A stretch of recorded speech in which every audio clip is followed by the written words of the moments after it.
Assalamualaikum warahmatullahi wabarakatuh. Waalaikumsalam Warahmatullahi warahmatullahi wabarakatuh. wabarakatuh. Waalaikumsalam Wabarakatuh. warahmatullahi wabarakatuh. Bismillahirrahmanirrahim. Alhamdulillahirabbil alamin. Wa bihi nasta'inu ala umuri dunya waddin. Wassalatu wassalamu ala asyrafil anbiya'i wal mursalin sayyidina wa maulana Muhammadin wa ala alihi wa sahbihi ajmain. Rabbi shrah li sadri wa yassir li amri wahlul 'uqdatam min lisani yafqahu qawli amma ba'du.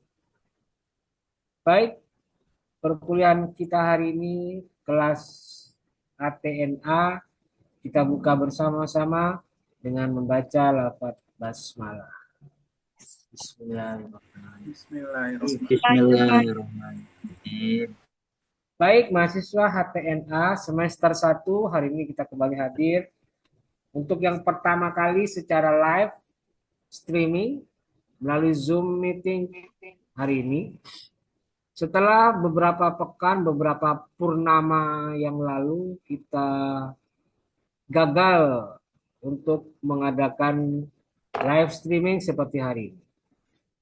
Baik itu karena cuaca yang ekstrim sehingga di tempat saya listrik padam sehingga saya riskan untuk mengadakan perkuliahan secara live, jadi saya gagalkan. Belum lagi saat itu juga saya minggu berikutnya saya sakit, kurang sehat, jadi lagi-lagi gagal. Ditambah lagi minggu lalu juga gagal gara-gara karena ada kegiatan dema ya, dema fakultas. Jadi baru kali ini di pertemuan kelima kita bisa hadir secara langsung untuk mengadakan perkuliahan MK Ilmu Kalam dengan judul dengan tema Jabariyah dan Qadariyah. Qadariyah, kemunculan Jabariyah dan Qadariyah. Ya semoga kalian tetap semangat, tetap eh, excited untuk ikut mencermati perkuliahan hari ini dan tetap bersemangat. Oke. Dan selanjutnya sebelum saya mulai, saya akan membagikan terlebih dahulu link absensi hari ini untuk kelas HTNA tanggal 9 Oktober 2025. Oke. Dan saya ingatkan setelah saya bagikan linknya, tolong segera diisi dan tidak di-share ke tempat lain. Sebab nanti akan jadi kendala kalau ternyata kalian atau yang mengisi ternyata bukan yang hadir hari ini ya. Hari ini sudah hadir 17 orang. Jadi kalau nanti yang hadir di sini 17 orang, ternyata yang absen 30, nah itu jomplang banget tuh ya, beda banget. Dan nanti akan saya cek siapa yang benar-benar hadir dan siapa yang hanya nitip nama atau ngabsen doang. Oke ya.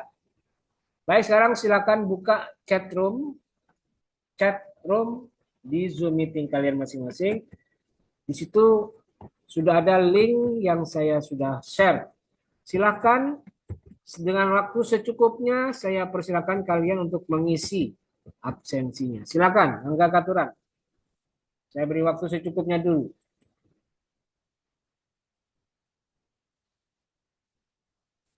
Dan dari sini saya akan bisa memantau siapa yang sudah mengisi dan siapa yang belum. Yuk, silakan.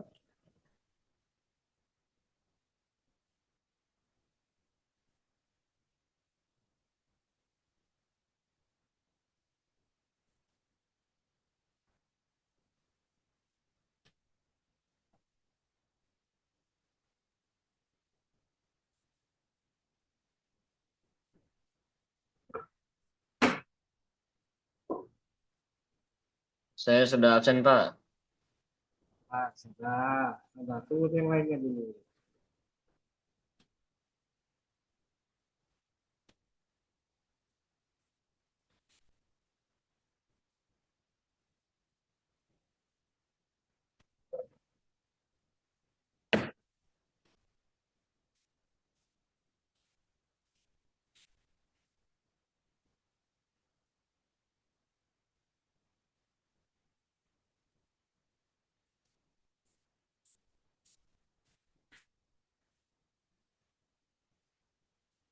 Oke, baik, sudah ada 13 yang mengisi absen. Nanti kita lanjutkan sambil berjalannya perkuliahan. Nanti di akhir kelas hari ini akan saya cek kehadiran kalian. Oke, baik, Baik, sekarang kita lanjut ke materi hari ini, yaitu tentang apa namanya? Tentang temanya adalah mengenai aliran Jabariyah dan Qadariyah. Oke, sekarang saya share. Perhatikan baik-baik.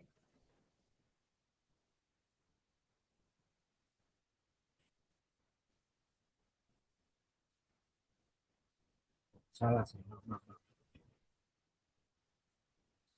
Share, maaf.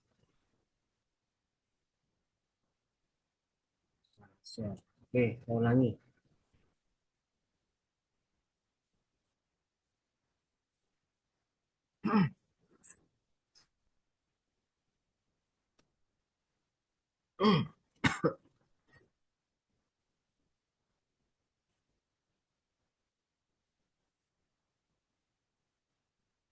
Oke, ini dia ya. Kemunculan Jabariyah dan Qadariyah.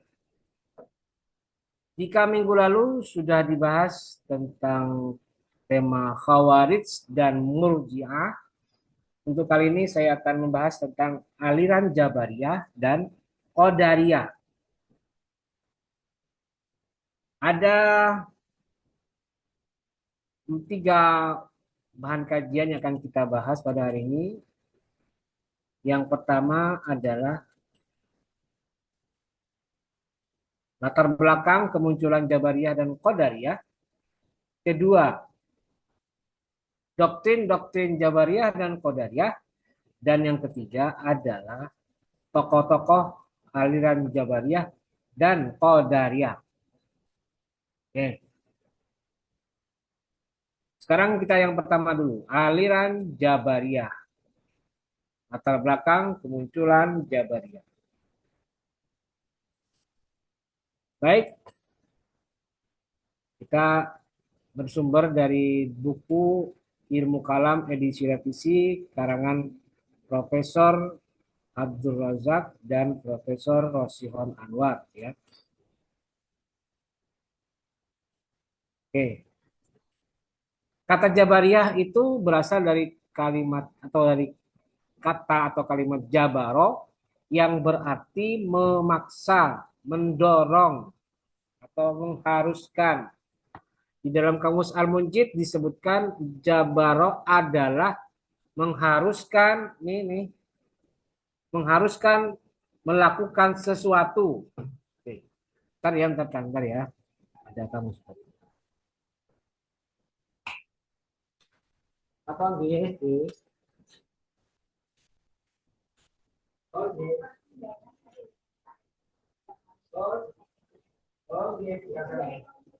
Oke.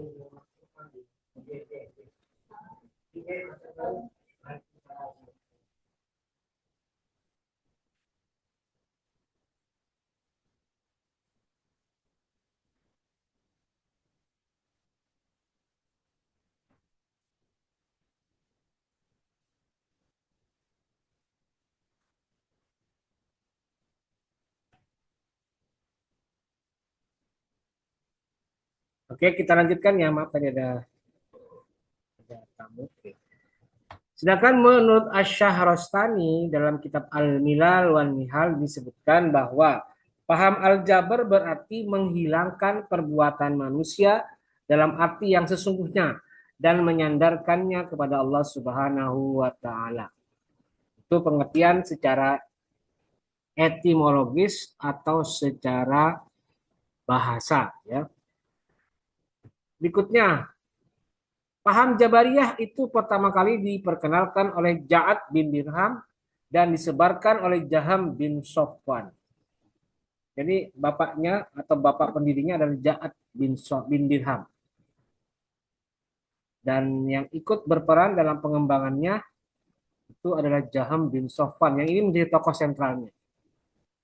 Nah, dalam teologi Islam, Jaham bin Sofwan selain juga sebagai penyebar utama aliran Jabariyah, dia juga tercatat sebagai tokoh yang ikut mendirikan aliran Jahmiyah yang menjadi salah satu subsekte dari aliran Murji'ah. Jadi dia punya jasa juga dalam pengembangan Murji'ah. Tapi hanya sesaat, baru setelah itu dia pindah menyebarkan aliran baru, Jabariyah. Ia pernah tercatat sebagai sekretaris bagi seorang tokoh bernama Suraih bin Al-Haris dan menemaninya dalam gerakan melawan kekuasaan Bani Umayyah. Nah, selain Jaham bin Sofwan dan Ja'ad bin Dirham, Jabariyah juga dikenal dengan adanya tokoh-tokoh moderat yang lain seperti Al-Husain bin Muhammad An-Najjar dan Ja'ad bin Diror. Ini yang perlu nanti kita perjelas dan perkenalkan. Selain tokoh utamanya Ja'ad bin Dirham dan Jaham bin Safwan. Baik, berikutnya. Nah, ini juga ada alasan kenapa Jabariyah itu begitu populer ketika itu. Apa yang melatar belakangi? Kita lihat pendapatnya Ahmad Amin. Menurutnya, kehidupan bangsa Arab di saat itu sebenarnya secara geopolitik, geologis dan geo apa ya? Geokultural atau kultur yang berbasis pada keadaan situasi alam itu ikut mempengaruhi pesatnya perkembangan Jabariyah. Kita tahu di situ mayoritas bangsa Arab itu hidup di tengah padang pasir, hidup di tengah kondisi tanah yang gersang, tumbuh tidak subur, tumbuhan yang banyak seperti hanya di Indonesia di tanah yang tropis, tapi di situ hanya terbatas pada satu dua jenis tumbuhan saja, tidak banyak.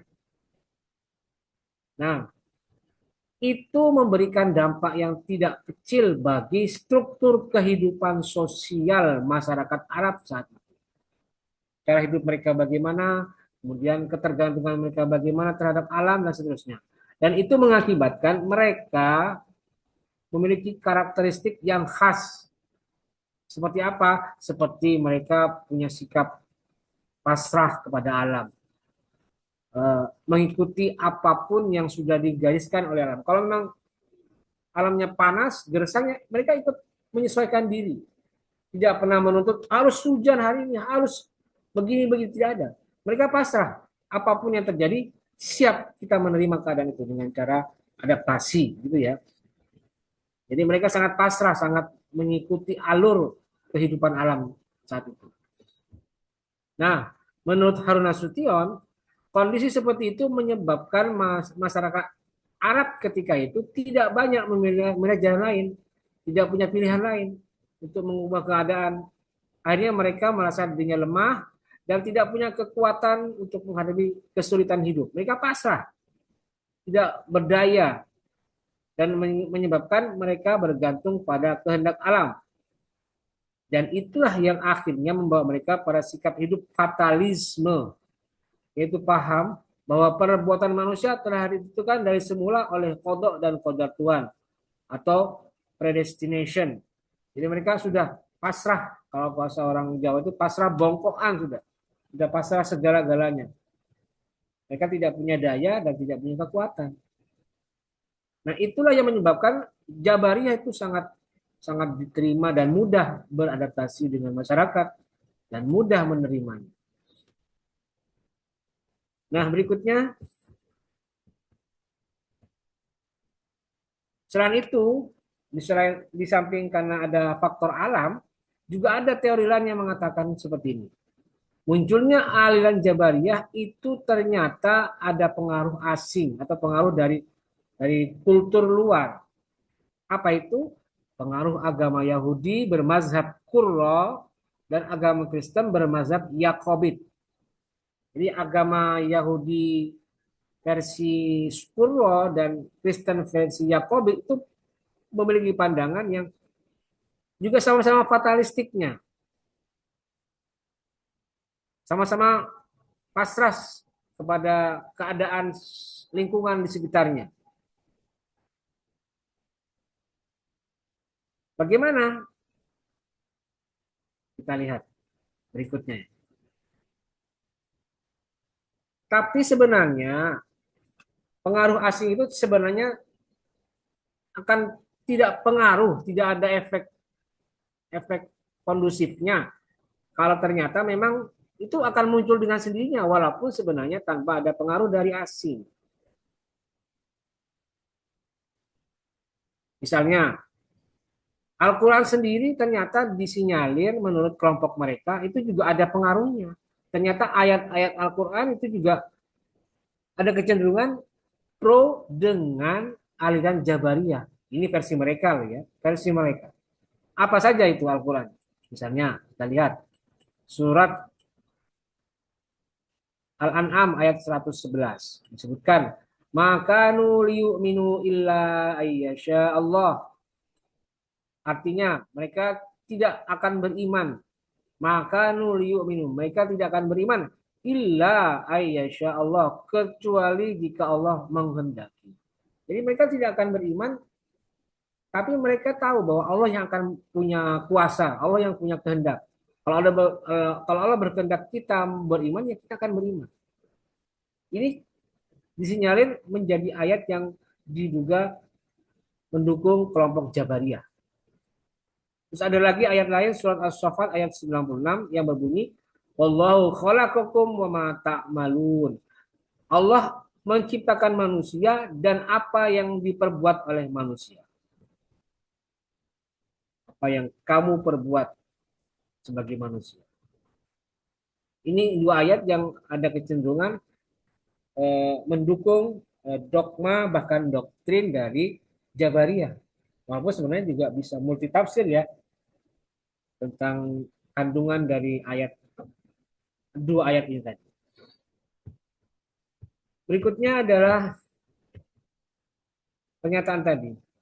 Nah, ayat yang dua tadi itu terkesan membawa seseorang pada alam pikiran Jabariyah. Mungkin inilah sebabnya pola pikir Jabariyah masih tetap ada di kalangan umat Islam sampai sekarang, walaupun anjurannya telah tiada, walaupun secara doktriner aliran Jabariyah sudah tidak ada, sudah punah, sudah tidak dikembangkan lagi. Tapi bekas-bekasnya ada. Bahwa manusia harus pasrah kepada kuasa Allah. Itu kan memang bagian yang kita imani kan. Qadha dan qadar Allah. Kita imani. Allah sudah tentukan. Allah sudah takdirkan. Cuma bedanya kalau mereka Jabariyah sangat fatalistik. Menganggap semuanya datang dari Allah. Semuanya tidak ada kuasa manusianya. Semua tidak ada free will yang diambil dari hakikat manusia itu sendiri. Tidak ada. Jadi seperti itu. Ada kesan. Jadi walaupun tanpa ada intervensi asing, pengaruh asing, dalam Islam sendiri disinyalir oleh kelompok Jabariyah memang ada ayat yang mendukung kebebasan, mendukung kehendak Allah sebagai kuasa atas perbuatan manusia. Oke, berikutnya kita bicara doktrin atau tokoh dan doktrin Jabariyah. Tadi kan pengertian, latar belakang. Kemudian kita sekarang bicara tokoh dan doktrin Jabariyah. Baik, berikutnya. Kita tahu bahwa Jabariyah itu dibagi menjadi dua kelompok. Pertama, Jabariyah ekstrim dan Jabariyah moderat. Ekstrim yang sangat kuat dan sangat tradisionalistik. Sedangkan yang moderat yang mulai lebih melunak dan mulai beradaptasi dengan kondisi yang lebih aktual gitu ya. Nah, di antara doktrin Jabariyah ekstrim adalah pendapatnya yang menyatakan bahwa segala perbuatan manusia bukan merupakan perbuatan yang timbul dari kemauannya, melainkan perbuatan yang dipaksakan atas dirinya. Jadi doktrin ekstrim mengatakan, tidak, manusia itu tidak bisa berbuat apa-apa atas dirinya. Semua yang sudah manusia perbuat itu sudah ditakdirkan sama Allah. Dan manusia tidak bisa bertindak apa-apa atas takdir Allah, atas kuasa Allah. Dia hanya mengerjakan apa yang sudah ditakdirkan. Jadi secara fatalistik, Mereka beranggapan manusia tidak punya apapun, tidak punya kehendak, tidak punya kuasa atas perbuatan sendiri. Itu inti doktrin Jabariyah ekstrim. Jadi misalnya ini contoh, kalau seorang mencuri, maka perbuatan mencuri itu bukan terjadi atas kehendaknya sendiri, tapi karena kodok dan kodar Tuhan. Mencuri itu juga kodoknya Allah, kodarnya Allah. Jadi dia tidak bisa bertindak apapun atas segala kuasa Allah, takdir dan qadar Allah. Apalagi yang positif, misalnya beribadah, beramal soleh, berbuat baik kepada orang lain, dan sebagainya. Berikutnya, tokoh Jabari ekstrim siapa saja? Kita lihat. Pertama, itu tadi ya, yang tokoh pendirinya, Jaham bin Sofwan. Ini ada tokoh yang menyebarkan aliran aliran Jabariyah. Nama lengkapnya Abu Mahrus Jaham bin Sofwan, asal dari Khorasan Persia. Kemudian tinggal di Kufah dan juga dia adalah seorang orator yang fasih dan handal. Orator handal itu berarti kalau dia bicara, semua orang akan terfokus pada dirinya. Dan pesan yang disampaikan dia kepada orang itu sampai dengan baik. Itu orator ulung ya.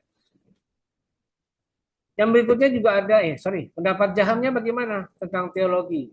Pendapat teologi Jaham di aliran Jabariyah. Pertama, bahwa manusia tidak mampu untuk berbuat apa-apa. Jadi manusia tidak punya kemampuan apa-apa, tidak mampu berbuat sekecil pun, secuil pun. Ia tidak punya daya, tidak punya kehendak sendiri, tidak punya pilihan. Itu kata Jaham. Jadi sudah, manusia hanya menjalankan takdir Tuhan, qada dan qadar Allah. Selebihnya ya sudah, dia hanya menjalankan. Dan dia tidak bisa lepas dari kungkungan dan tekanan dari takdir Allah. Dia harus menjalankan. Takdir dia hari ini menurut Jaham sudah ada kudratnya dari Tuhan. Nah, pendapat Jaham yang banyak lainnya juga sebenarnya tidak sedikit ya pandangan dia, misalnya tentang konsep iman, tentang surga neraka, tentang kalamullah, tentang sifat Tuhan yang nafsus sifat, kemudian melihat Tuhan di akhirat, itu banyak pemikiran dia. Tapi pemikiran-pemikiran lainnya itu kalah dengan pandangan dia tentang keterpaksaan dalam perbuatan manusia. Karena ini yang lebih terkenal gitu ya, yang lebih populer di kalangan eh, orang-orang yang ada saat itu di Kufah terutama ya, yang mengamati pergerakan aliran Jabariyah. Kemudian ada lagi pemikirannya Jaham tentang surga dan neraka. Ia mengatakan bahwa surga dan neraka itu tidak kekal, sebab dia makhluk. Yang kekal cuma Allah Subhanahu wa taala. Jadi nanti bisa jadi surga dan neraka itu akan hancur, akan fana, akan binasa dengan sendirinya. Karena bukan Tuhan. Surga dan neraka itu hanya ciptaan Allah. Itu menurut Jaham. Kemudian juga iman makrifat akan membenarkan dalam hati. Artinya makrifat atau mengenal diri seseorang itu menjadi sesuatu yang harus diimani. Karena itu akan menjadi penguat di dalam hati. Ini menurut pandangannya Jaham bin Sofwan. Berikutnya juga pemikirannya tentang kalam Allah. Kalam Tuhan itu adalah makhluk. Apa itu kalam Allah? Al-Quran. Maka Allah maha suci dari segala sifat dan keserupaan dengan manusia. Seperti berbicara, mendengar, dan melihat. Jadi Allah tidak sama kayak manusia bicara, tidak sama kayak orang mendengarkan, tidak sama seperti makhluk melihat. Tapi Allah punya cara tersendiri dengan cara bagaimana dia melihat, berbicara, mendengar. Dan juga menurut Jaham, Tuhan itu tidak bisa dilihat dengan indera mata di akhirat nanti. Kalau dalam aliran Ahlussunnah wal Jamaah atau aliran Asy'ariyah ada klaim bahwa nanti ketika di akhirat kelak kita akan melihat Allah dengan versi kita yang sudah terbebas dari sisi kemanusiaan. Itu Asy'ariyah ya. Dan kata Jaham nggak bisa, tetap manusia walaupun sudah di akhirat nanti tidak bisa melihat Allah. Dengan apa? Dengan indera tidak bisa, dengan mata telanjang tidak bisa. Karena beda zatnya, beda sifatnya, beda uh, kadarnya. Nah, itu pendapat Jaham tentang teologi. Nah, Berikutnya adalah tokoh bernama Ja'ad bin Dirham. Inilah orang sosok yang menjadi pelopor berdirinya Jabariyah. Dia adalah Maulana atau pemimpin agama dari Bani Hakim. Tinggal di Damaskus, Syria. Nah, di Damaskus itu banyak orang-orang Kristen yang senang bicara teologi. Dan dia dibesarkan di lingkungan seperti itu. Awalnya Ja'ad bin Dirham ini adalah seorang guru, adalah seorang pendidik yang bekerja untuk Bani Umayyah. Tapi karena cara dia mendidik, mengajar itu sangat provokatif, bahkan kontroversial, menurut Bani Umayyah, akhirnya dia dikeluarkan. Setelah dikeluarkan, Ja'ad bin Dirham kemudian pindah ke Kufah. Di situ ia bertemu dengan Jaham bin Sofwan. Dari sini ia manfaatkan pengetahuan dia untuk diskusi dengan Jaham, dan kemudian Jaham dia dorong, ayo kita sebarkan Jabariyah ini yuk. Dan akhirnya Jaham bersedia dan ia pun menyebarkan aliran Jabariyah ke pelosok-pelosok lainnya. Nah, itu kan Ja'ad bin Dirham. Karakteristik kehidupannya. Nah, doktrin pokoknya Ja'ad bin Dirham itu apa saja? Pertama, Al-Quran adalah makhluk. Al-Quran adalah makhluk atau sesuatu yang diciptakan, artinya hudus, baru. Namanya makhluk kan hudus, baru, bukan qadim. Karena itu, sesuatu yang baru atau hudus tidak bisa disifatkan kepada Allah. Walaupun itu Al-Quran yang merupakan kalamullah. Tidak bisa bersatu, bersemayam di dalam zatnya Allah. Al-Quran terpisah karena dia adalah makhluk. Ini pembahasan yang cukup dalam ya, terutama nanti ketika sudah masuk ke ranah teologi. Ya. Al-Quran qadim apa hudus? Qadim apa hadis? Baru apa makhluk apa khalik? Makhluk apa cuma kalam biasa?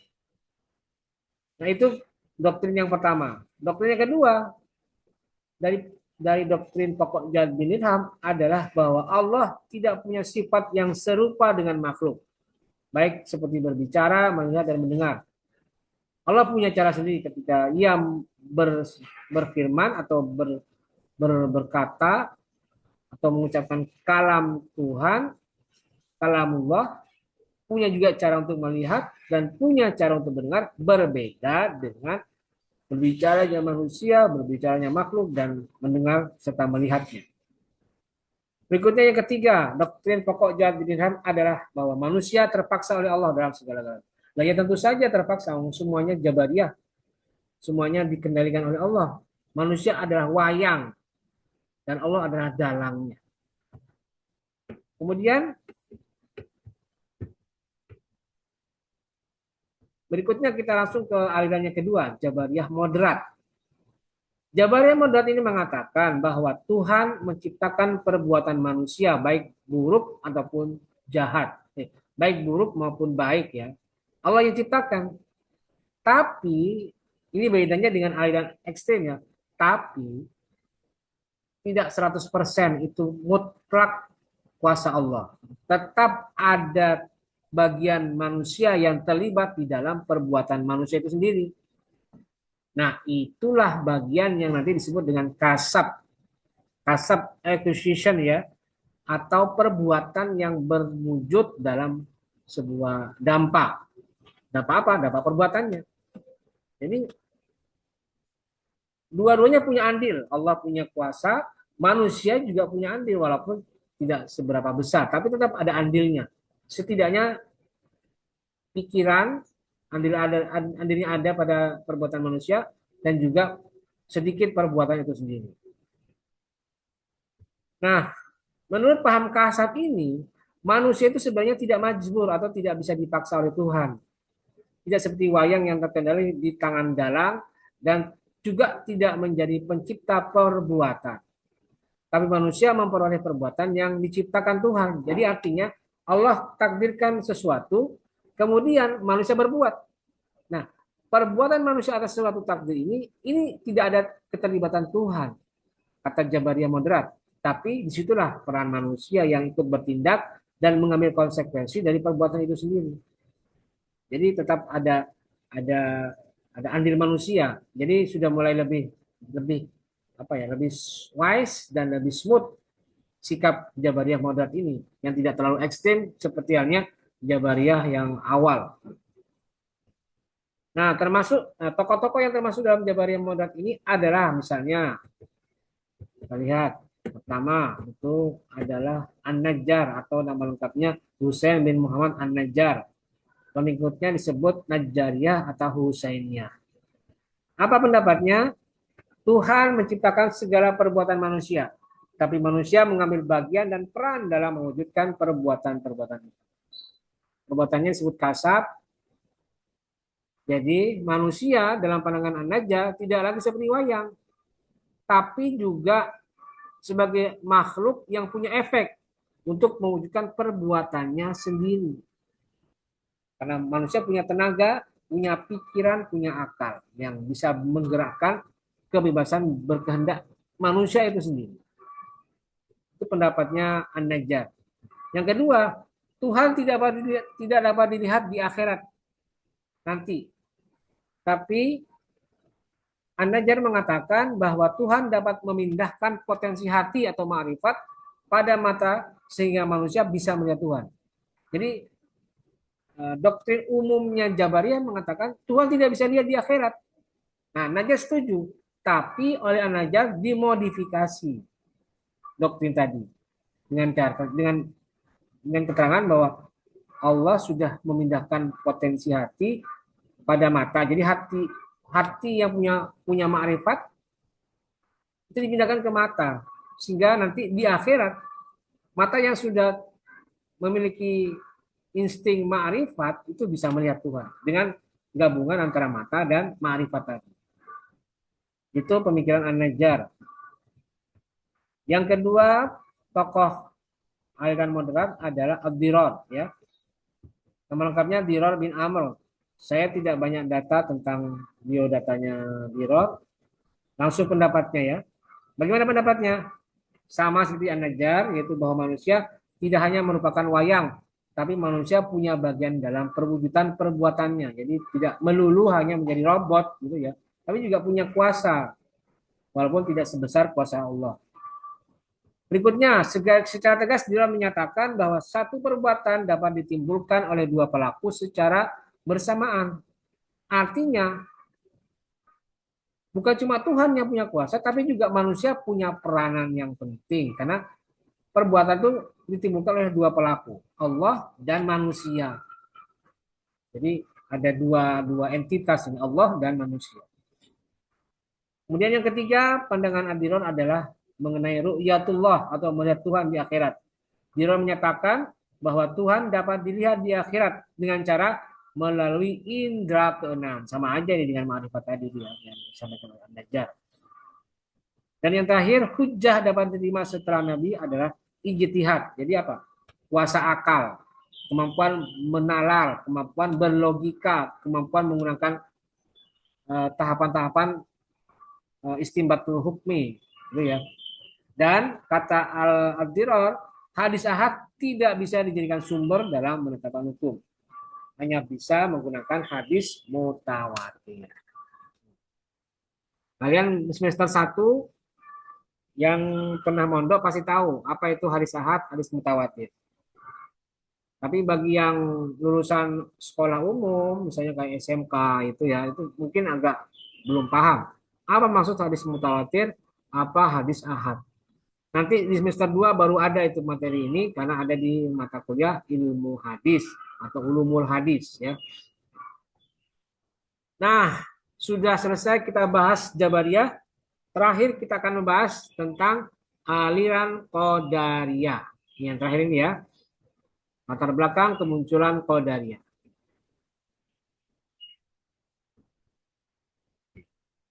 Kita lihat, kata Qadariyah berasal dari kata Qadaro yang berarti kemampuan dan kekuatan. Qadaro, mampu. Qadaro, berkekuatan.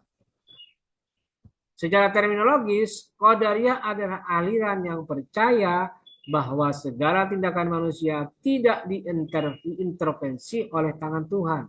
Artinya ya bebas manusia itu berbuat. Beda dengan Jabariyah. Kalau Qadariyah lebih pada hal-hal yang memang sudah ditentukan bahwa manusia berbuat semaunya dia apa, tanpa ada pengaruh dari takdir Allah terhadap perbuatan manusia itu sendiri. Itu Qadariyah.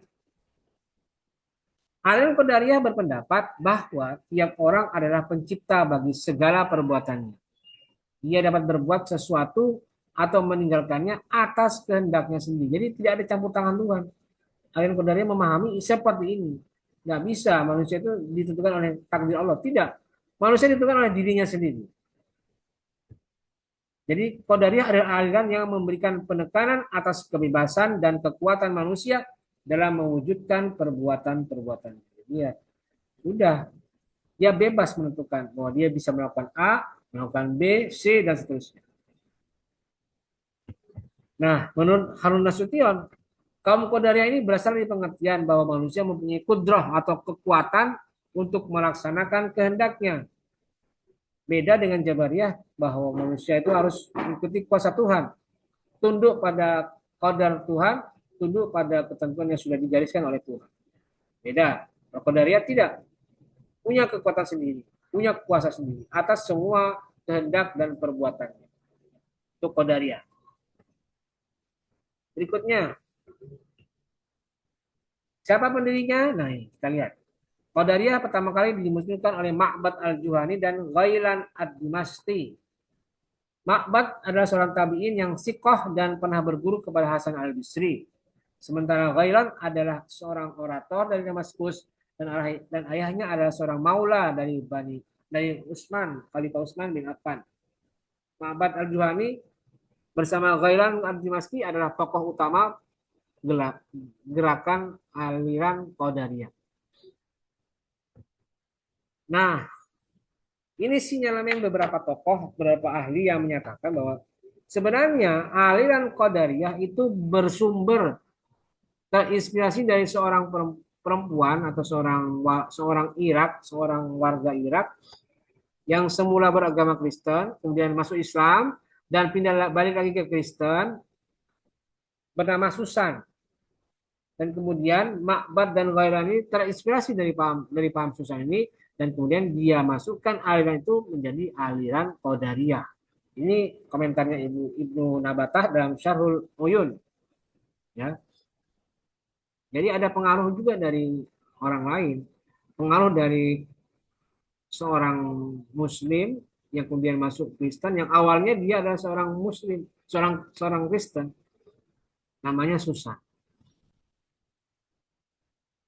Nah, versi lain mengatakan bahwa paham Qadariyah itu mula-mula dikembangkan oleh Hasan al-Bisri. Mengingat Ma'bad al-Juhani itu pernah belajar kepada Hasan al-Bisri. Dan Hasan al-Bisri sendiri punya pandangan yang mirip dengan aliran Qadariyah. Jadi kemiripan ini yang diduga, disinyalir merupakan pengaruh yang sangat kuat bagi pendiri aliran Qadariyah, yaitu Ma'bad al-Juhani, untuk mengekspresikan aliran Qadariyah sebagai aliran baru di samping aliran Qadariyah, di samping aliran Jabariyah. Jadi ada dua versi. Versi pertama dari Susan, versi kedua dari pengaruh Hasan al-Bisri. Nah, berikutnya ada doktrin-doktrin pokok Qadariyah, ini yang terakhir ya. Yang pertama doktrinnya tentang Qadariyah, doktrin Qadariyah yang disampaikan oleh Ghailan. Menurut Ghailan, manusia berkuasa atas perbuatannya. Jadi manusia berkuasa atas perbuatannya sendiri. Dia mau apa, pingin apa, punya kehendak apa, menerapkan kekuasaannya bagaimana. Itu semuanya adalah kehendak manusia itu sendiri. Dan manusia pula yang melakukan atau menjauhi perbuatan yang jahat atau kemauan dan dayanya. Jadi berbuat baik itu sudah kekuasaan yang sudah dimiliki oleh Tuhan, dimiliki oleh manusia. Begitu juga kalau jahat, itu juga karena memang manusia punya kuasa. Itu pandangannya Ghailan tentang doktrin Qadariyah. Kemudian An-Nazam, tokoh aliran Qadariyah yang lain, mengatakan bahwa manusia hidup punya daya.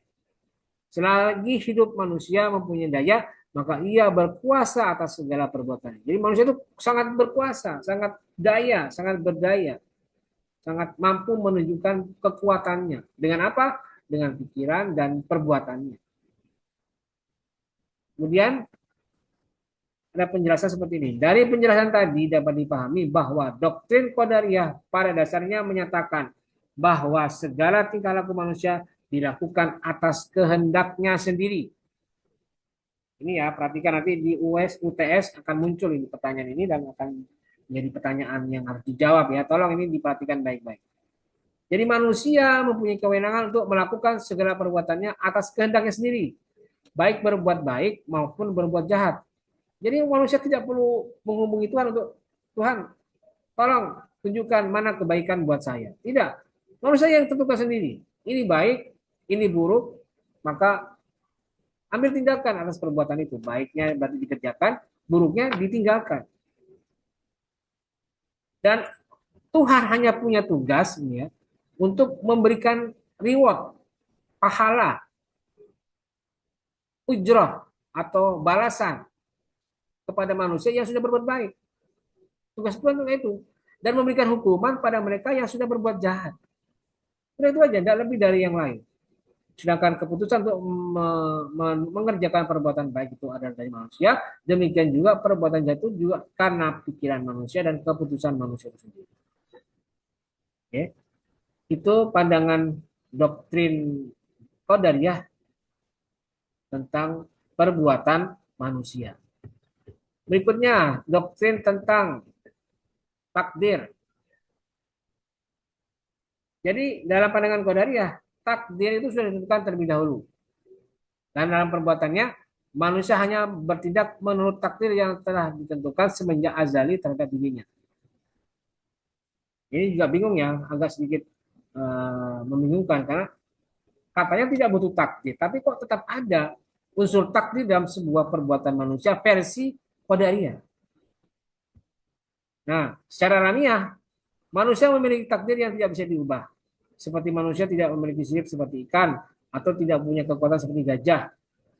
Tapi karena manusia punya akal dan kreativitas, maka kemampuan, misalnya manusia punya sirip, manusia punya kekuatan seperti gajah, itu akan tercapai dengan akal dan kreativitas manusia. Makanya nanti ada kemampuan menciptakan kapal selam, kemampuan menciptakan kapal laut yang bisa berfungsi layaknya ikan yang terbang, ikan yang berenang, dan ikan yang mengapung di air. Sama, termasuk juga manusia bisa menciptakan alat yang bisa mengangkat barang yang juga bisa diangkat oleh gajah. Kekuatannya sama, bahkan lebih dari gajah.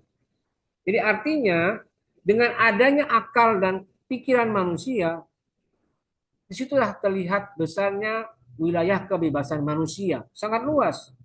Sehingga manusia bisa berkehendak apa saja sesuai dengan keinginan dia. Nah, ini aliran Qadariyah memandang seperti itu tentang takdir. Nah, kaum Qadariyah juga berpendapat bahwa tidak ada alasan yang tepat menyandarkan segala perbuatan manusia pada perbuatan Tuhan. Artinya, ya manusia kan tidak butuh takdir Tuhan. Ini menurut Qadariyah. Dan karena tidak butuh takdir Tuhan, berarti segala perbuatan manusia itu sudah berasal dari apa yang dia ciptakan sendiri.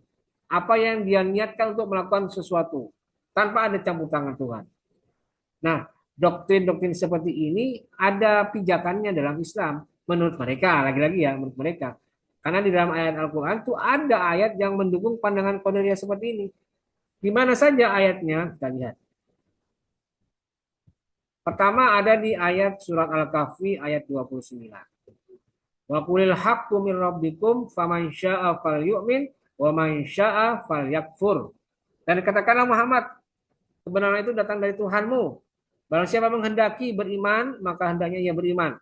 Dan barang siapa menghendaki kafir, biarlah dia kafir. Jadi iman kafir sebenarnya bukan karena takdir Tuhan, tapi karena keputusan manusia untuk menentukan dia mau beriman atau mau kafir. Jadi sebenarnya bukan hak prerogatif Tuhan untuk menentukan dia muslim atau kafir, tapi dia sendiri yang memilih untuk mengambil jalan iman atau jalan kafir. Itu tafsiran versi Qadariyah. Kemudian surat Al-Imran ayat 165. Awalamma asobatkum musibah qad asabtum mislaiha. Qultum anna hadza qul man huwa min indiku min indi anfusikum. Artinya, dan mengapa kamu heran ketika ditimpa musibah padahal kamu telah menimpakan musibah dua kali. Kamu berkata, dari mana datangnya kekalahan ini? Katakanlah itu dari kesalahan dirimu sendiri. Kesalahan dirimu sendiri. Jadi peristiwa perang Uhud yang merupakan simbol kekalahan perang umat Islam ketika itu adalah balasan dari apa yang sudah diperbuat oleh manusia. Karena Islam dulu pernah menang di saat perang Badar, mengalahkan kaum kafir Quraisy. Tapi dibalas oleh kaum kafir Quraisy dengan kekalahan umat Islam di perang Uhud. Nah, dibalas dua kali, dibalas satu kali karena pernah Islam mengalahkan orang kafir dua kali. Nah, pertanyaannya kok bisa kalah? Kok bisa kalah di perang Uhud? Maka Allah menjawab, "Qul huwa min indi anfusikum." Katakanlah, itu karena kesalahan diri sendiri. Ya, mungkin strateginya tidak tepat, sifat hawa nafsunya yang terlalu tinggi mengalahkan akal dan logika sehat sehingga mereka kalah. Nah, artinya dengan akal pikiran saja itu manusia yang menentukan dirinya sendiri. Ini secara simbolik mengatakan bahwa ayat ini mendukung apa yang didoktrinkan oleh aliran Qadariyah. Terus ada lagi ayat yang lain, surat Ar-Ra'd ayat 11, innallaha la yughayyiru biqaumin hatta yughayyiru ma bi anfusihim. Sesungguhnya Allah tidak akan mengubah keadaan suatu kaum sebelum mereka mengubah keadaan diri mereka sendiri. Dan ayat surat An-Nisa ayat 111, wa may yaksib isma fa innama yaksibuhu ala nafsi. Dan barang siapa berbuat dosa, maka sesungguhnya dia mengerjakannya untuk dirinya sendiri. Jadi kedua ayat ini memberikan gambaran bahwa semua nasib manusia ditentukan oleh dirinya sendiri. Ma bi anfusihim atau ala nafsih. Jadi penekanannya pada dua kalimat ini, bi anfusihim dan ala nafsi. Jadi ya sudah, diri sendiri yang menentukan. Nah, itulah ayat-ayat yang berkenaan dengan dukungan yang diberikan kepada aliran Qadariyah. Nah, selesai, dan sekarang barangkali mungkin ada di antara kalian yang bisa ingin bertanya, saya persilakan. Oke, silakan aktifkan lagi videonya. Ayo, jangan cuma namanya doang ini. Cuma saya doang yang aktif, kok bisa begitu? Aktifkan videonya. Ayo. Silakan Syakira, Dias, Dina, Alif, Intan, Khairunisa, Faisal, mas semuanya yang kepada aktif. Reva Ayu, Arini, Citra, Haris, Kaisiko, Laila, yuk. Saya beri kesempatan waktu nanti untuk bertanya secukupnya ya, tidak perlu panjang-panjang karena kita dibatasi oleh waktu. Sebelum nanti saya akan lanjutkan dengan konfirmasi mengenai tugas dan absensi ya. Mangga Katulan. Barangkali ada.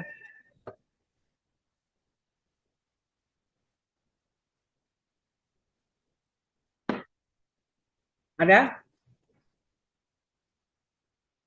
Baik, kalau tidak ada, saya akan konfirmasi mengenai tugas minggu lalu yang membahas tentang aliran Murji'ah ya. Berdasarkan data yang saya terima, yang sudah saya lakukan cross check koreksi nilai, sudah saya temukan ada beberapa orang yang belum ini ya. Saya mau tanya, ada nggak orangnya di sini?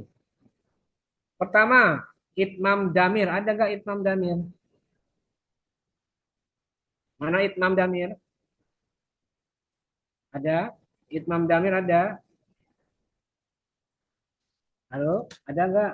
Coba teman yang lain mengkonfirmasi. Gimana ini? Kosmanya mana? Kosma dan PJMK, ayo. Biar ada kerjaan lah. Tugas PJMK itu juga harus mengkonfirmasi mahasiswa teman-temannya. Bukan cuma laporan, Pak, gini-gini. Nggak cuma itu, tapi ada ada informasi mengenai teman sekelas ya. Ya mana? Ada nggak? Mana Kosmanya ini? Kosma HTNA. Yuk. Mana Kosmanya? Coba saya mau tanya. Kosmanya siapa? Bentar, bentar. Saya. Oke, oke, sudah. Coba bantu saya angkat suaranya yuk. Res, sudah saya matikan. Sudah saya aktifkan. Pak. Yuk, yuk. Ya, Hadir, Pak. Pak, hadir. Siapa Hadir, Kosmanya? hadir. Hadir, Pak. Said Mampa, Said Mampa. Mana Itmam? Saya, Pak. Oke, saya tanya Itmam, kenapa Anda belum mengumpulkan tugas satu? Yo, kenapa? Oke, Pak. Jadi sebelumnya saya udah mengerjakan, Hmm. tapi karena malam itu karena ada acara dan saya ketiduran, terus paginya juga tidur lagi, Pak. Jadi bangun-bangun jam 8 ternyata udah nggak bisa ngirim tugasnya, Pak. Kamu sudah selesai sejak kapan itu tugasnya Itmam? Sudah lama, Pak. Tapi saya baru sempat ingin mengirim. Tanggal Karena berapa? saya berfokus Tanggal berapa itu selesainya? Coba. tanggal 8-an saya udah selesai, Pak. Tanggal 7 kalau nggak salah. Hari apa itu? Hari apa tanggal 7? 7 itu hari Selasa ya? Selasa. Ya. Oke. Ya, harusnya ini jadi pelajaran buat Itmam ya. Jadi Ya, Pak. jangan sampai tugas itu dibiarkan aja. Langsung aja kalau selesai, langsung kumpulkan. Dia tidak ada masalah kayak begini, lupa, ketinggalan, hilang, segala macam ya. Jadi Ya, pelajaran Pak. ya, jangan sampai ceroboh ya, Itmam. Ya, Pak. Terima Oke, kasih, sudah. Pak. Oke, ntar. Oke, berikutnya saya mau cross check lagi nih. Ada di sini namanya yang belum mengumpulkan tugas itu Siti Intan Nur Aini. Mana Siti Intan? Intan ada nggak? Mana Intan? Kemana suaranya Intan nih? Ayo, Ayo Intan muncul Intan. video sama suaranya diaktifkan. Kok hilang? Mana Intan? Lewat dulu. Berikutnya Haris Irwansyah. Ini mana Haris? Mana suaranya Haris? Yo Haris nih. Nih, ayo, mana suaranya Haris? Sama-sama Haris dengan saya nih. Saya Haris Wirmifta, ini Haris Irwansyah. Yo Haris, mana suaranya? Unmute.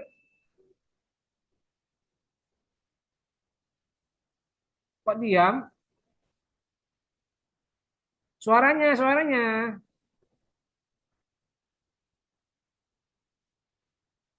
Cincin baik ya.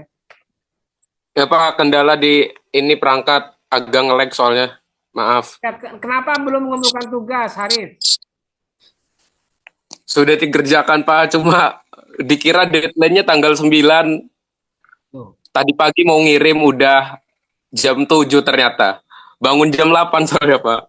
Ya kan pasti bisa dibaca sejak awal 1 minggu yang lalu kan? Oh, kamu udah baca dengan teliti. Harusnya dibaca dong. Ada keterangannya itu. Makanya saya sudah bilang, sudah wanti-wanti dari awal. Ini harus diperhatikan batas akhir pengumpulannya. Ingat, tanggal 9. Iya, notif Gmail juga barusan aktif. Dengerin dulu. Notifnya nih baca, jangan diam. Kamu jangan cuma dengerin tapi tidak diperhatikan. Ya, jangan sampai begitu ya. Ini jadi pelajaran buat Haris ya untuk kuliah-kuliah berikutnya, untuk perkuliahan yang lain. Tolong ini lebih diperhatikan ya. Oke, nanti satu lagi nih, ada lagi nih, siapa ini? Intan, mana Intan? Yuk, Intan. Tadi Intan kok tidak muncul ini?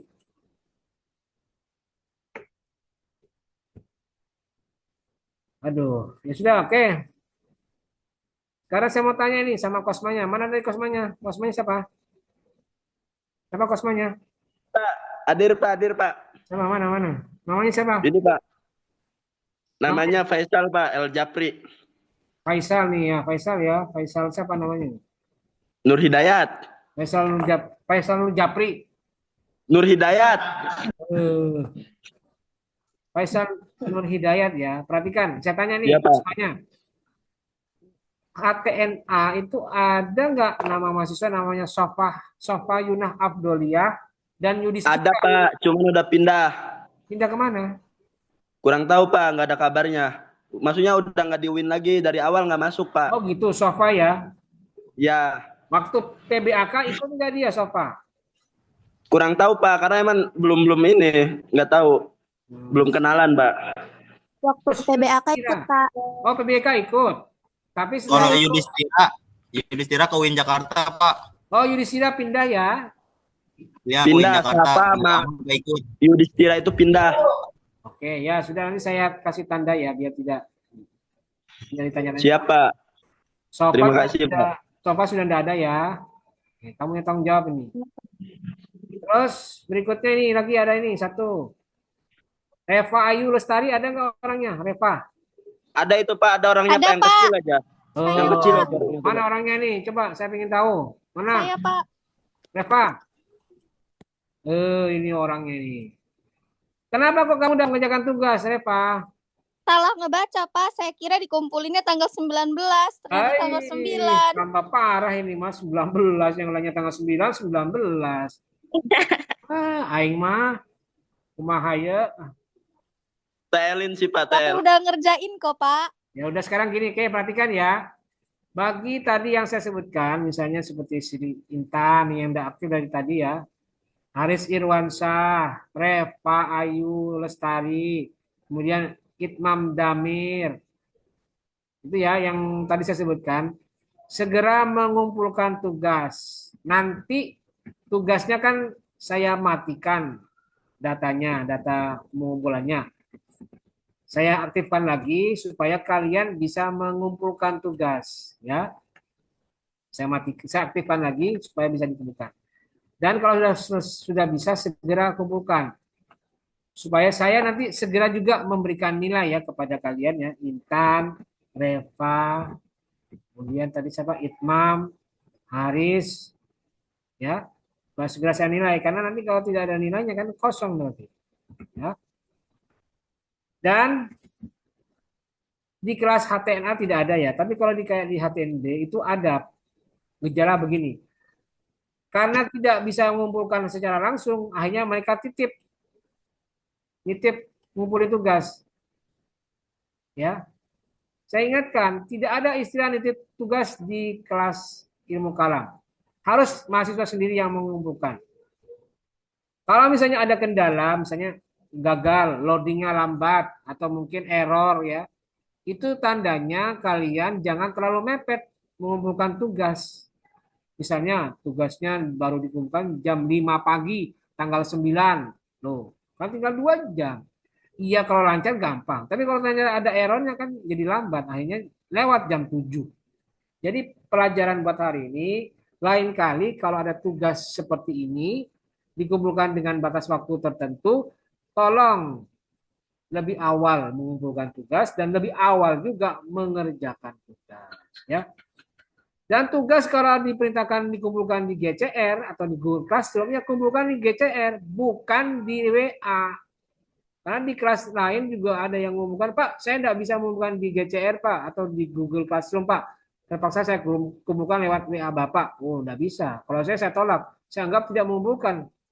Berarti harus di menu tugas di Google Classroom.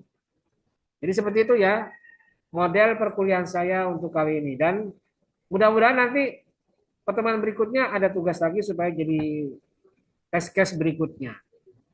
Tapi Maaf Pak, Pak mau ngomong, mau nanya Pak. Apa? Pak, tugas yang namanya Husnul Khotimah udah ada belum Pak? Husnul Khotimah. Berapa NIM-nya kamu? NIM-nya berapa? Apa? Kenapa Pak? Kenapa? NIM berapa? NIM-nya 251202012 Pak. Nah, udah ini sudah ada nilainya kok. Kenapa kok ada? Kamu tahu nggak berapa? Soalnya di... Hah? Kenapa Pak? Maaf Pak? Udah tahu nilainya berapa? Belum tahu? Enggak, soalnya di HP akunya di GCR-nya Pak tulisannya kayak gini Pak. Pengajar telah menandai tugas ini sebagai tidak ada. Soalnya aku tadi itunya ngirimnya jam 7:30 Pak. Udah ada?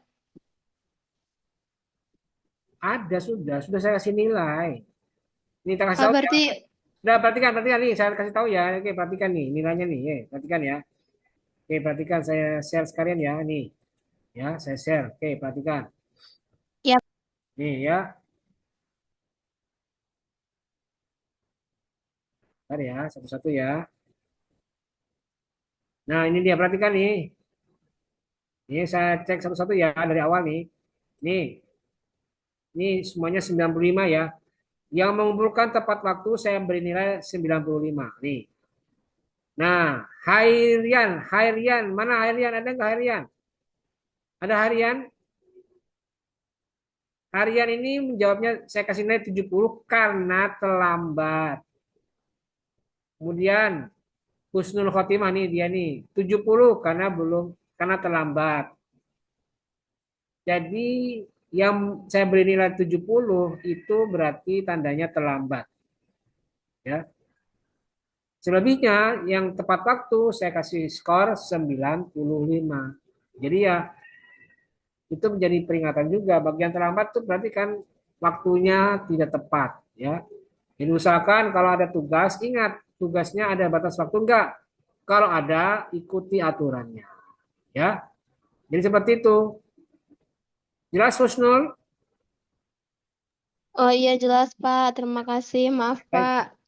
Jadi itu ya maksudkan dari saya supaya bisa diperbaiki untuk tugas-tugas berikutnya. Oke, saya kira cukup dan sebelum saya akhiri saya akan cross check lagi satu kali lagi kehadiran hari ini ya, perhatikan. Saya akan panggil nama-namanya. Total hari ini ada 29 absensi yang hadir. Saya akan panggil satu persatu namanya dan yang saya panggil harap unmute atau menyalakan suara dan menyebutkan hadir Pak atau ada Pak, gitu ya. Perhatikan, yang pertama Husnul Khotimah, ada Husnul. Hadir Pak. Berikutnya ada Muhammad Haikal, ada. Muhammad Haikal ada. Hadir, Pak. Hadir. Ya, berikutnya Dina Wardani, ada Dina. Mana Dina? Hadir Pak, hadir. Oke, ya, berikutnya Naila Syifa Az-Zahra, ada Naila. Mana Naila? Nggak ada ya. Kalau enggak nanti saya delete ya. Oke, Tadi berikutnya. ada Pak orangnya. Ya mana ini kok nggak ada. Kalau ada saya tetap, kalau tidak saya delete ya. Oke, berikutnya setelah Naila ada Muhammad Alif Setiawan, ada Alif. Hadir, Pak. Oke, ya, berikutnya ada Viani, ada Viani. Mana Viani ada? Nggak ada Viani ini. Mana Viani? Saya delete ya. Saya delete. Berikutnya Citra Indriani, ada Citra.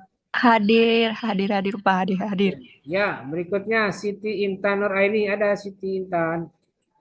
Intan Deui. Hadir Pak. Kok baru muncul? Tadi kemana Intan? Kamu kok diem baik? Ke depan dulu tadi. Sudah ngerjakan tugas belum? Belum ya? Udah Bapak, tapi nggak bisa disubmit terus. Nah, sekarang coba lagi ini. Intan Nuraini termasuk yang nilainya 10 tadi. Jadi segera kumpulkan ulang ya. Saya sudah buka. Iya Pak. Saya akan buka sebentar lagi ya. Oke. Berikutnya Intan, habis itu siapa ini? Muhammad Ilham, ada Ilham? Mana Ilham?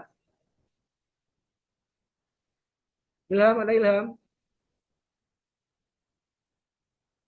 Hai. Lake, Ilham Lake. Oke, saya hapus ya. Yang tidak menjawab, saya hapus nih. Berikutnya, Reva Ayu Lestari, ada Reva. Ada Bapak, ada. Oke, ya, berikutnya. Muharram Dion Darojatun, ada Muharram. Muharram ada Muharram? Mana Muharram? Tidak ada ya? Oke, ada saya delete. Berikutnya. Siti Maisha, ada Maisha? Ada Pak. Oke, ya, berikutnya. Aulia Arulan, ada Aulia? Ada Pak. Oke, ya, berikutnya Rafli Dias Putra, ada Rafli? Hadir, Pak. Oke, Hadir. Ya. Berikutnya Syakira Raido. Hadir Pak. Oke, ya, berikutnya Lutfiana. Hadir Pak. Oke, ya, berikutnya Rahmi Diktrieni. Rahmi ada Rahmi. Mana Rahmi? Izin Pak. Izin kemana? Izin kemana? Ya sudah, oke lah. Berikutnya. Muhammad Itmam Damir, ada Itmam. Hadir Pak, hadir. Ya, berikutnya. Laila Zaskia Rohendi, ada Laila. Hadir Bapak. Oke, berikutnya Ibnu Mujahid, ada Ibnu. Hadir Pak, hadir. Oke, berikutnya Hashikoh Fatmawati, ada. Hashikoh. Hadir Pak, hadir. Oke, ya. Berikutnya Anissa Putri Pratama, ada. Anissa ada? Tidak ada, kalau tidak ada saya lihat ya. Oke, berikutnya. Ada Bapak. Ada, yang makanya jawab dong, jawab ya. Falilah, ada Falilah. Falilah. Ada Bapak. Oke ya, berikutnya setelah Falilah ada Muhammad Rehan Rais, ada Rehan. Hadir Pak, hadir. Nah, oke, berikutnya Nur Malasari, ada? Nurmala, ada Nurmala. Nggak ada Nurmala? Ya udah, saya lihat ya. Berikutnya Khairun Nisa, ada Nisa? Khairun Nisa. Hadir Pak, hadir. Berikutnya ada Dewi Sri Wahyuni, ada? Ada Pak, ada. Oke, berikutnya Faisal Nur Hidayat. Hadir Pak, hadir Pak. Ini Faisal El Japrin tadi ya, El Japri. Nur Hidayat Pak. Ya, oke. Berikutnya Haris Irwansyah, ada? Hadir Pak, hadir. Oke, ya. Dan terakhir Nurul Meisha Arini, ada Nurul? Ada Hadir, ya? Oke, ya. Ada yang mau dipanggil? Siapa? Bapak, Ya. maaf, Naila Sifa itu izin Pak. Ini tadi dia udah masuk, cuman tadi keluar lagi. Ya, udah ya, ada apa-apa ya. Oke, ya. Pak, Baik. permisi Pak. Kenapa? Sama Pak, itu Laila ada Pak, Laila Zaskia Rohendi. Dia nasi itu, cuman dia Ya, kenapa tidak ngomong tadi? Mana Laila? Laila tadi mana Laila? Laila mana? Udah ada. Kenapa tidak ngomong tadi Laila? Hah? Ah, suaranya putus-putus ya. Oke, sudah ya. Saya kira itu untuk hari ini. Pak, permisi Pak. Nah, kenapa? Saya tadi HP-nya mati. Saya nggak kekirim Pak di Google Chrome-nya. Siapa nama kamu? Danu Maulana Ilham. Mana namanya kok nggak ada, Danu? Iya, nggak kekirim, mati HP-nya. Ya udah minta tolong temannya ya, HP temannya pinjam. Nanti dekat situ kan ada temannya. Coba nanti dipakai dan jangan lupa di akunnya jangan sampai salah ya. Iya Pak. Oke, baik, saya kira cukup. Bapak nih, Aduh, apa lagi ya? Anissa Putri Pratama ada ya Pak? Siapa? Anissa? Anissa Putri Pratama. Oh, yang tadi tidak Iya, Kemana? koneksinya jelek. Oh, ya udah. Oke, baik. Sudah ya. Cukup ya. Saya kira itu. Terima kasih dan mari kita akhiri bersama-sama dengan membaca lafaz hamdalah. Alhamdulillahirabbil alamin. Terima kasih. Wallahul muwaffiq ila aqwamit thoriq. Wassalamualaikum warahmatullahi wabarakatuh. Waalaikumsalam warahmatullahi wabarakatuh.